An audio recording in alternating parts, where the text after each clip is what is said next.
서울 소식을 좀 전해드릴 겁니다. 서울에서 또 있었던 집회, 그리고 도월 김용욱 선생님께서 저희 고발뉴스로 직접 육성 비디오를 보내주셨어요. 그래서 그 부분에 대해서 국민들이 분노하라, 박근혜 정권 퇴진하라, 하야하라, 이런 내용입니다. 구구절절이 역사적 정당성 속에서 밝혀주신 말씀인데요. 또 저희가 귀하게 여러분들을 위해서 편집을 해놨습니다. 그런가 하면 마지막으로는 이종임 대표와의 철수 이후의 첫 인터뷰, 단독 인터뷰를 가졌는데요. 그 자리에서 놀라운 이야기들이 나왔습니다. 다이빙벨은 성공이었으나 구조는 실패했다, 이렇게 정리를 했고요. 그런가 하면 구체적인 위협이 있었고, 그 위협에 대해서 문제를 제기하면 해군 당국자에 대한 조사가 해경 당국자에 대한 조사가 불가피하고, 그렇게 되면 구조에 아무래도 영향을 받을 거기 때문에, 그렇다면 우리 피해자 가족들이 구조가 지연되면 피해를 볼 거 아니냐. 그래서 내가 나왔다. 그래서 그렇게 엉터리로 인터뷰를 했다. 이런 얘기를 밝혀주셨습니다. 좋습니다. 그러면 서둘러서 진행을 해드리겠습니다. 서울에서 온 소식인데, 오늘 오후에 서울 청계광장에 청소년들 1000여 명이 모였습니다. 천안함이 아니죠. 세월호 사태와 관련해서 첫 번째로 대규모 공개 집회였는데요. 21세기 청소년 공동체 희망이라고 하는 단체가 주최를 했다고 합니다. 이름 맞다나 정말 저는 이들의 발언 속에서 희망을 느꼈는데요. 여러분들께서도 함께 희망을 확인해 보시기 바랍니다. 특히 어린 생명의 죽음 앞에서 눈물 흘릴 줄 모르는 대통령, 그 대통령에게 대통령 이전에 먼저 국민이 되어줬으면 좋겠다, 이런 이야기 여러분들 값지게 한번 나눠보셨으면 좋겠습니다. 함께 보시죠.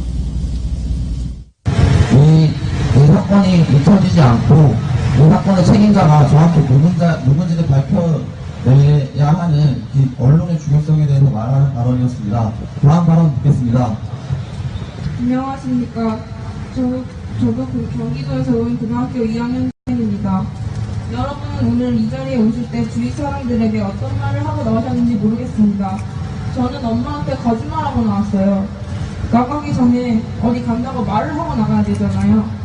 엄마가 걱정할까봐 저는 그냥 분양소에 꽃 놀러 간다고 그렇게 말하고 나왔어요. 처음에는 추모하고 하러 나간다고 했었는데, 엄마가 하시는 말씀이 뭔지 아세요? 안전하니? 무슨 일 당하는 거 아니니? 문조신하고 출근만 하고 와, 이러셨어요. 저는 지금도 소름이 돋아요. 이게 14년도에 나올 만한 말인가요? 대한민국은 민주공화국 아닌가요? 또래 친구들의 억울한 죽음에 대해 추모하고 정부의 부적절한 대응에 대해 정당한 의사표현을 하러 나오는 것인데도 걱정을 해야 하는 시기에 저는 살고 있습니다. 저 솔직히 지금 엄청 무섭습니다. 집에서 이곳까지 오면서 진짜 수많은 경찰들과 경찰 버스를 보았습니다. 이 자리에서 뭔가 잘못 말하고 나가면 진짜 아무도 모르게 사라질 것 같아서 무섭습니다. 저희 엄마 아빠가 세월호 탔던 저희 또래 친구들을 기다렸던 것처럼 막 걱정하면서 울고 있을까 무섭습니다. 우리나라가 어디서부터 잘못된 건지 모르겠고, 확실한 건 고등학생이 보기에도 이건 지금 이 상태는 안 된다는 것입니다. 마지막으로 삼가 고인의 명복을 빕니다. 그 친구들 배 타고 갔다 와서 못 돌아왔습니다. 그래서 앞으로 지금 18살 여기입니다. 저희 할머니가 목포 그 병원 앞에 사세요. 그래서 그걸 많이 들으시고 저한테 전화를 하셔서 너같이 어리고 똑같은 애들 거기 친구가 생각하면 눈물이 난다고 하시면서 많이 오세요. 근데 여러분, 저희 할머니가 이상해요? 내 자식도 아닌데 뭐하러 그렇게 울어요? 그렇게 생각하세요? 우리나라 국민들 전부가 그래요. 내 자식 아니어도 내 친구 아니어도 그렇게 우는 게 정상이에요. 근데 대통령님, 책임 운운하고 계신데 그 영정사진 앞에서 눈물 한마디 흘리지 못하면서 어떻게 그렇게 책임지겠다고만 말씀하세요? 그렇지 않아요, 여러분? 우리나라 국민 모두가 그 사건을 슬퍼하는 게 말씀드립니다. 국민의 대표로서 책임을 지겠다고 말씀하실 거면 국민의 대표가 되기 전에 먼저 국민이 되어주십시오. 여러분, 그게 우리가 원하는 나라 아니에요? 발언 마치겠습니다. 감사합니다.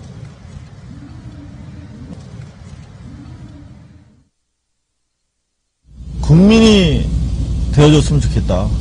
군림하는 대통령이 아니라 함께 옆에서 울음을 나눠주는, 울음 속에서 다시 시작할 수 있는 희망을 발견할 수 있는 벗이 되어줬으면 좋겠다. 너무나 절절하게 옳은 이야기 아닌가요? 지금 시청하고 계신 많은 분들께서 우리 청소년들 속에서 희망을 발견한다. 절망 속에서도 다시 시작할 수 있는 힘이 느껴진다. 이런 말씀들을 하고 계시네요. 역시 청소년은 어른의 거울, 스승이라는 말이 맞는 것 같습니다. 정말 죄파에 찌들어버린 어른들, 그리고 죄 많은 어른들을 깨우는 죽비 같은 소리인데요. 자, 그런가 하면 그렇다고 해서 우리 사회에 어른이 영 없는 건 아니죠. 역사적 격변기마다 자기가 겪게 될 탄압이라든가 그런 거 무릅쓰고 앞에 나섰던 많은 어른들이 계십니다. 특히 청소년들의 문제의식, 너희들 정당하다. 그리고 나아가서 박근혜 정권 책임지고 박근혜 대통령이 물러나야 한다. 이런 추상과도 같은 성명이 오늘 나왔습니다. 바로 도월 김용옥 선생이신데요. 이번 세월호 사태 본질이 뭐고 박근혜 대통령이 왜 하야해야 되는지, 그리고 이런 내용들을 해박한 역사적 사례를 통해서 밝혀주셨습니다. 도월 선생이 저희 고발뉴스에 직접 전달해 주신 육성 비디오 지금부터 여러분들과 함께 처음으로 공개하도록 하겠습니다. 함께 보시죠. 조선의 창공이 원혼의 피눈물로 물들어 잿빛 같은 암흑을 드리우고 온 생명의 분노가 여러같이 치솟아 암흑의 장막을 불태울 때 원망조차 잊어버린 순결한 여린 홀령들은 신단수의 하늘에서 소리친다. 엄마, 아빠, 홍익인간의 천부인은 어디로 사라졌나요? 1950년 6월 25일 국민 전체의 안위를 책임지고 있었던 이승만은 새벽부터 전쟁 발발의 소식을 듣고 우선 자기 혼자 도망갈 생각부터 했다. 26일 아침 8시 신성모 국방장관이 방송에 나와 국군이 인민군을 물리치고 북진 중에 있다는 담화를 발표한다. 그런데 27일 새벽부터 비상국무회의가 열렸지만 이승만은 회의에 참석조차 하지 않았고 열차편으로 이미 몰래 서울을 빠져나가고 있었다. 그는 대전 도피에 관해 강요는 물론 국회의원 하물며 육군본부에까지도 알리지 않았다. 그런데 이승만은 대전에 도착하자마자 곧 특별 담화를 녹음한다. 27일 오후 9시부터 서울중앙방송국에서 전파를 타고 전 국민에게 전달되었다. 우리 국군이 용감하게 적을 물리치고 있습니다. 국민과 공무원은 정부 발표를 믿고 동요하지 마십시오. 나 대통령 본인도 서울을 떠나지 않고 국민과 함께 서울을 지키고 있습니다. 생 거짓말이었다. 이날 정은국 장교의 말만 믿은 모윤숙은 밤늦게까지 가두 선전방송을 하고 다녔다. 이승만의 파렴치한 만행은 여기서 끝나지 않는다. 28일 새벽 2시 30분 아무 예고도 없이 한강대교를 폭파시켜버렸다. 사전 통보나 통제가 없었기에 50대 이상의 차량이 물에 빠지고 그 다리를 건너가던 시민 500여 명이 폭사하였다. 군사 전략적으로 볼 때도 이것은 터무니없는 실수였다. 서부 전선에 배치되었던 우리 국군이 퇴로를 차단당하고 와해, 희생된 것이다. 이승만은 7월 1일 대전에서 또다시 도망갈 때에도 목포로 가서 부산으로 배를 타고 갔다. 경부 가도가 이미 위험하다는 판단 때문이었다. 이승만은 전 서울 시민을 서울에 가두어 놓고 자기 혼자만 살 생각을 했다. 그리고 9.28 서울 수복을 했을 때 서울에 남아 고생한 무시민들을 부역했다고 죽이고 고문하고 연좌제로 묶어놓았다. 우리는 이러한 이승만을 성스러운 통치자로 모시는 기나긴 정치사적 이념의 굴레에서 한치도 벗어나지 못하고 있다. 내가 지금 여기서 말하는 것은 움직일 수 없는 사실이다. 역사의 비극적 상황이란 모든 함수가 최악의 길을 재촉하도록 협동을 한 필연 우연의 사태이기 때문에 그 인과를 단선적으로 분석하는 것은 사태의 해결이나 반성에 크게 도움을 주지 않는다. 그러나 수많은 인과 계열 중에서도 움직일 수 없는 명백한 사실들이 있다. 우선 배에 관하여 정확한 구조적 지식을 가지고 있으며 끝까지 남아서 승객의 안위를 책임지어야 할 선박직 승무원 15명 전원이 먼저 탈출하여 쌩쌩하게 살아있다는 사실이다. 그리고 가장 비극적인 사실은 이준석 선장과 1등 항해사가 탈출하면서도 학생들에게 동요하지 말고 객실 속에서 제자리를 지킬 것을 명령하였고 그것을 계속 강요하였다는 가슴 아픈 일련의 사태에 내재한다.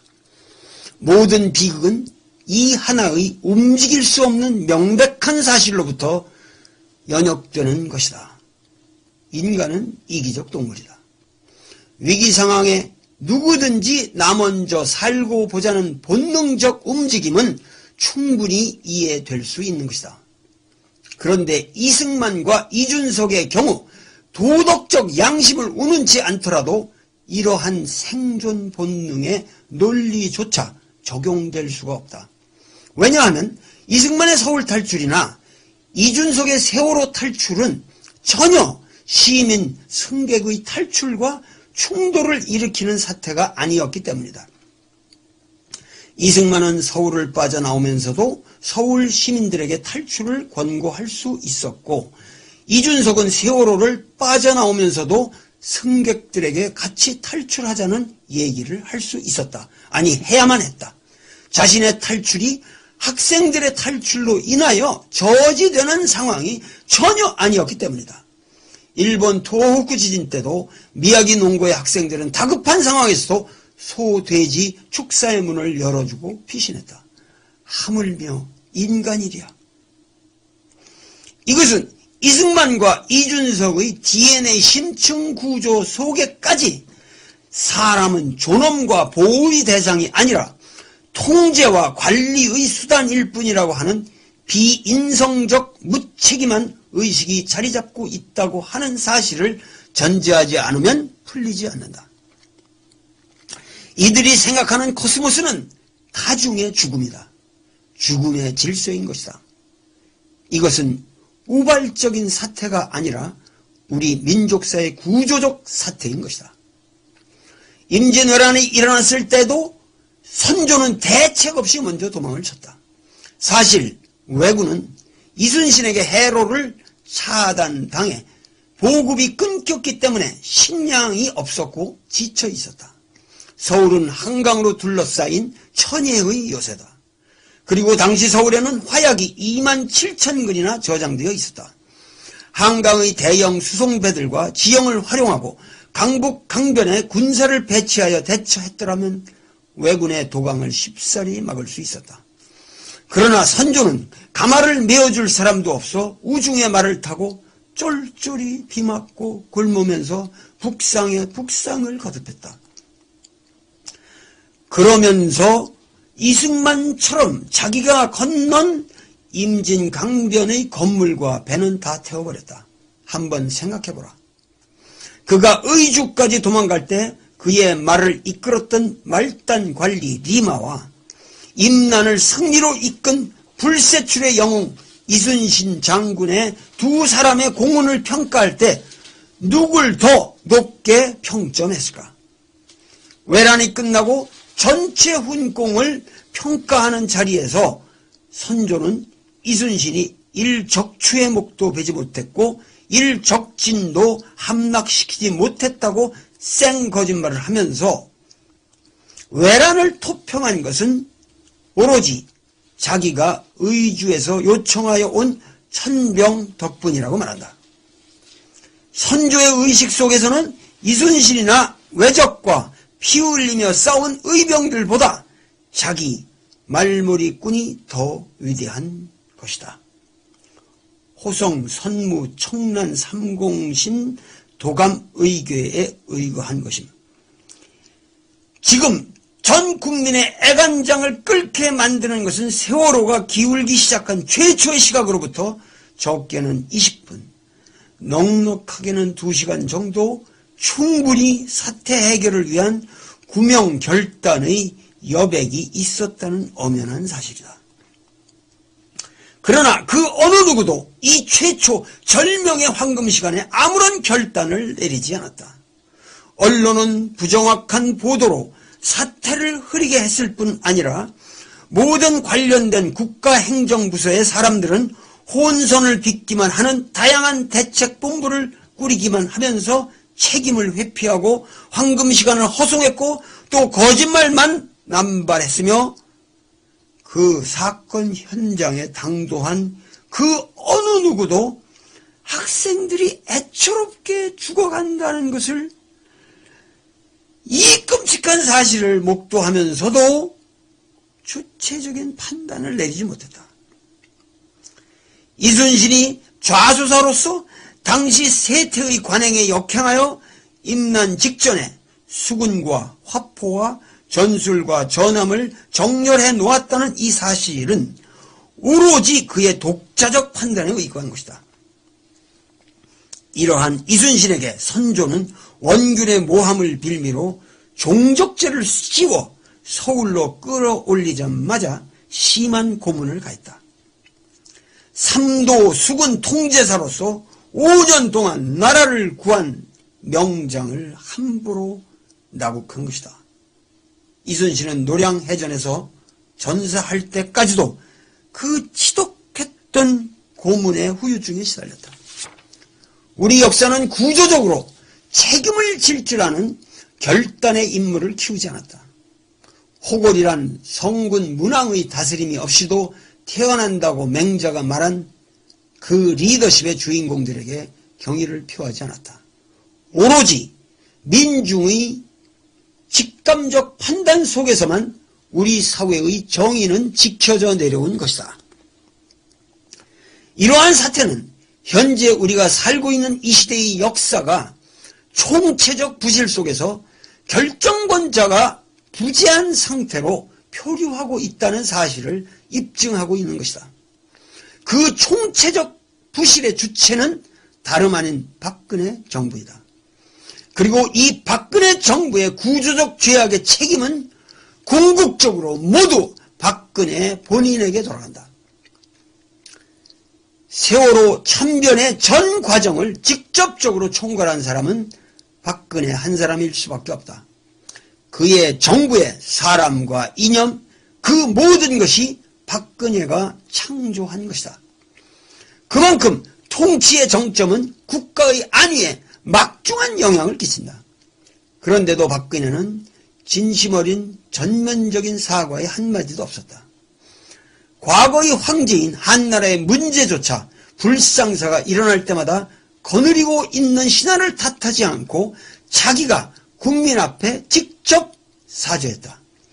맹자는 통치자가 진정 생도의 원리를 가지고 다스리면 죽는 사람도 죽음을 원망치는 않는다고 했다. 그러나 현 정부는 사도의 원리로서 죽음의 길의 원리로서 생사람까지 죽이고 있다.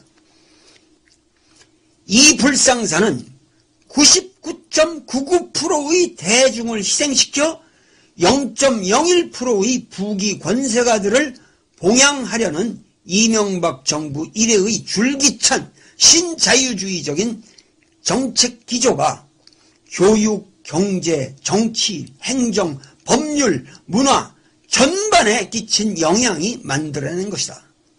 세월호의 실소유주 유병헌은 이윤 극대화를 위하여 승객을 짐짝화한 것이다. 유병헌은 종교적 허세를 빙자하여 선량한 시민을 포갑하며 폭리를 취하는 데만 혈안이 되어 있었던 것이다.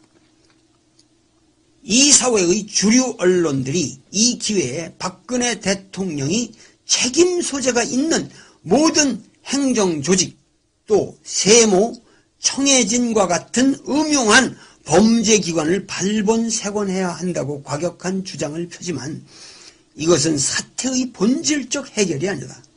그것은 오히려 박근혜에게 무소불위의 과거 독재자가 휘두를 수 있는 권력을 부여해주는 것이다. 박근혜와 그 주변의 사람들은 이러한 사태를 활용하여 도덕적 제스처의 칼자루를 휘두르기만 하면 목전의 선거에서 승리를 구가할 수 있다는 계산을 즐기고 있을지도 모른다. 광렬적 선교사 김선일 사건 때 박근혜는 국가가 국민의 생명과 안전을 보호하지 못한다면 그건 국가가 아니며 국민 한 사람을 못 지켜낸 그러한 정부에 대하여 근본적인 회의를 갖게 되었다는 논조의 말을 한 적이 있다. 나 돌은 선포한다. 박근혜 그대의 대통령 자격이야말로 근본적인 회의의 대상이다. 그대가 설사 대통령의 직책을 맡고 있다 할지라도 그것은 본질적으로 허명이다. 그대의 대통령이라는 명분은 오로지 선거라는 합법적 절차에 의하여 정당화되는 것인데 그 정당화의 법률적 근거인 선거 자체가 불법 선거였다는 것은 이미 명백한 사실로서 만천하에 공개된 것이다. 이 땅의 종교 지도자들이 이미 그대에게 대통령 사직의 권고를 한 바 있다. 트위터상에 올라오는 어린 학생들의 문구를 보라.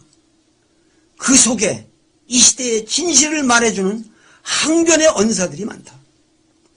국민들이여 더 이상 애도만 하지 말라.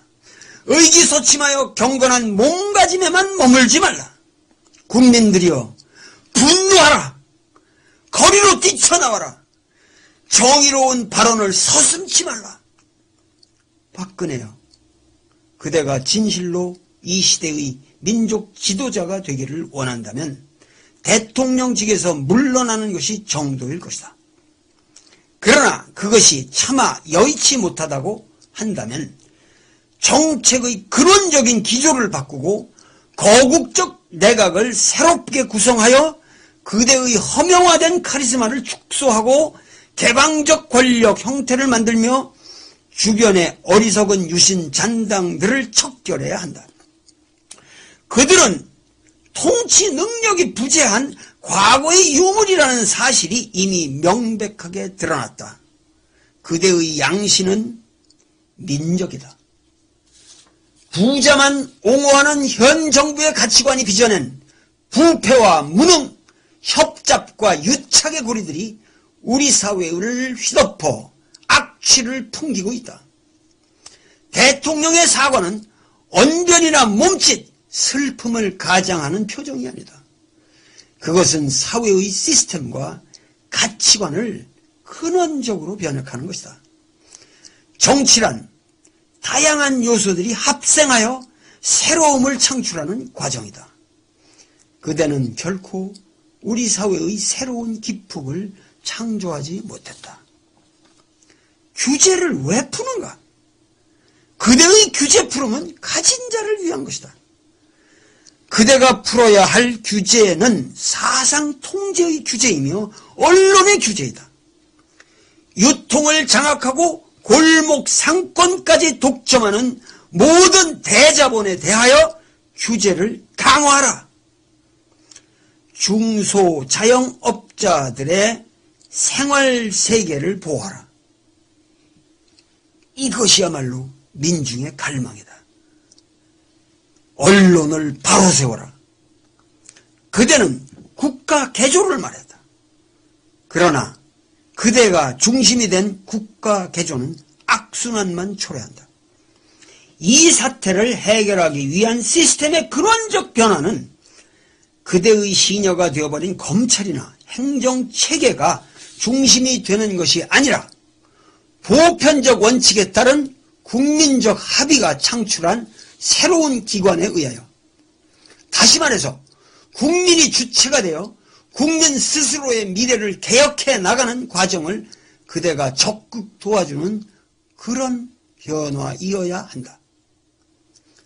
동무 이재만은 말했다. 투연진릉 이상의 대환이 없고 호연 낙선 이상의 대약이 없다. 맹자는 호선하는 것 하나만으로도 천하를 다스리기에 넉넉함이 있다 했다. 호선이란 낭문고원이다. 쓴 말을 듣기를 사랑한다는 뜻이다. 마지막 순간까지 서로를 애타게 챙겨주며 질서를 지킨 단원의 학생들, 그들을 보호하며 목숨을 던진 선생님들, 선박직이 아닌 헌신적 승무원들, 그리고 책임을 통감하고 팽목항 소나무에 목을 메어 시신을 찾지 못하는 녀석들과 함께 처성에서도 선생을 할까? 라는 유서를 남기고 선비답게 자결하신 강민규 교감님. 우리는 이들의 모습 속에서 우리 민족의 도덕성을 발견할 줄 알아야 한다. 민족 구원의 빗줄기는 있다. 세월호 희생자 302명은 살아있다.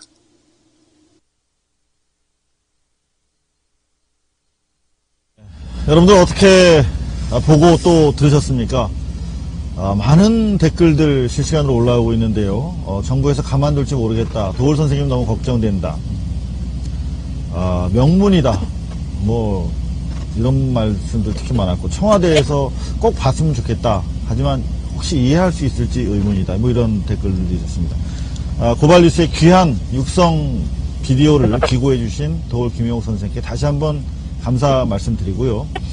도울 선생의 뜻대로 이왕이면 많은 분들이 이 말씀을 나눴으면 좋겠다고 합니다. 여러분들 기탄 없이 퍼가셔도 됩니다. 또 여러분들 또 나름대로 짝 있게 하셔도 되고요. 많은 분들 보시고, 또 우리가 어떤 시대에 살고 있고 우리는 국가 주체로서 어떤 일을 할 수 있을 것인지 분노하시고 많이 퍼뜨리시기 기대하겠습니다.